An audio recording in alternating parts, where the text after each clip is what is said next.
समझ गया जी, तू हमारा दिमाग चाटेगी जी, मेरा भेजा खा जाएगी जी। तू हमारे पास से चली जाओ तुम प्यार मोहब्बत का चक्कर में जी, फिर मेरा दिमाग चाटेगी। ए बाबा, प्यार के लिए कोई खराब बात बा? अरे बच्ची, प्यार मोहब्बत का नाम मत लो अयो, क्योंकि प्यार के नाम से हमारा जो जनेऊ है वो खराब हो जाएगा और लंगोटा का टेम्परेचर बढ़ जाएगा बच्ची।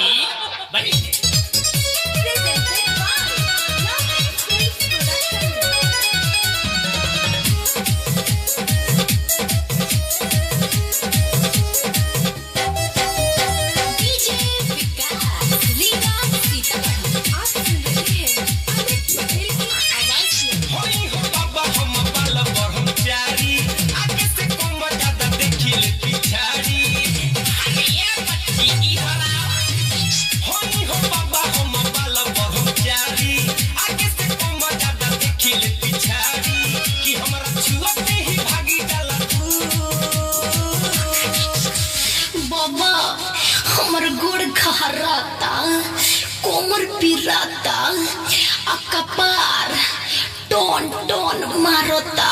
हाँ, तो इसमें चिंता की क्या बात है, हम अब ये दूर कर दिए देते हैं।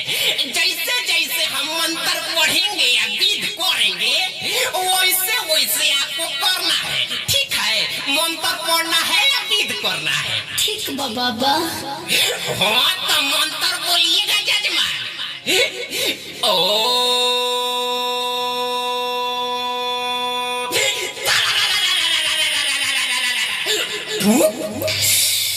ओम तारा रारा पुक। हो तो याव है न ढूक कि ओम तारा रा रा रा रा रा रा रा रा रा पुक। पकड़ लेके छौड़ी के रावटी में ढूक, पकड़ लेके छौड़ी के रावटी में ढूक, पकड़ लेके छौड़ी के रे। कि ओम तारा रा रा रा रा रा रा रा रा पकड़ लेके छौड़ी के रावटी में ढूक, पकड़ लेके छौड़ी के रावटी में ढूक, पकड़ लेके छौड़ी के रे। अरे अरे बाबा, ठीक का करो तनी रोगा। अरे होते होने जाए। अरे तो बिना भीतरी ढुकले कैसे होगा? चलो भीतर। जबे के चलबा नी तो सुपर मालबा, देखिए गारा के बिगड़त हमनी के हालबा। काचला सही बोलना, गुरु चला मिल के मिटावल जाई भूख। अरे बाबा, राउर है चेलवा बड़ी तंग करता। अरे तो तंग करेगा तभी ना दुखवा दूर होगा। जाओ भीतर। अरे तो भीतरिया जान तो ठीक हो जाए। अरे हाँ बच्ची, एकदम 100%। बोलिएगा मंत्र कि ओम तारा रा रा रा रा रा रा रा रा रा रा पू। पकड़ लेके छौड़ी के रावटी में ढूक, पकड़ लेके छौड़ी के रावटी में ढूक, पकड़ लेके छौड़ी के रे। कि ओम तारा रा रा रा रा रा रा रा रा रा पू। पकड़ लेके छौड़ी के रावटी में ढूक, पकड़ लेके छौड़ी के रावटी में ढूक, पकड़ लेके छौड़ी के रे।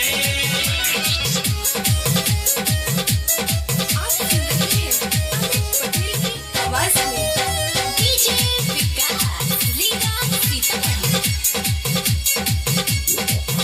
नमकीन पिया रे, बड़ हसीन पिया रे, सुरहे परिस में छौड़ी कमसीन पिया रे।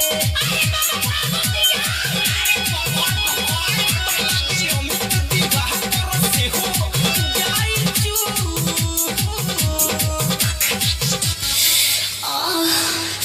अरे बाबा, नीचे ना, खाली ऊपरे दर्द बा। अरे बच्ची, ये बताओ, गोड़ में घाव होला, मुंह में दवाई खा लू तो गोड़वा के घाव ना ठीक हो जाला। तो वो सही है, जा दबाए मिर्चवा ना ठीक हो जाए। हाँ होता ना बोलिएगा मंत्र कि ओम तारा रा रा रा रा रा रा रा रा रा पू पकोड़ा लेके छौड़ी के राउटी में धूप पकोड़ा लेके छौड़ी के राउटी में धूप पकोड़ा लेके छौड़ी के रे कि ओम तारा रा रा रा रा रा रा रा पू पकोड़ा लेके छौड़ी के राउटी में धूप पकोड़ा लेके छौड़ी के राउटी में धूप पकोड़ा लेके छौड़ी के रे। आहा अब जाके तनी सुकाराम भइले बाबा।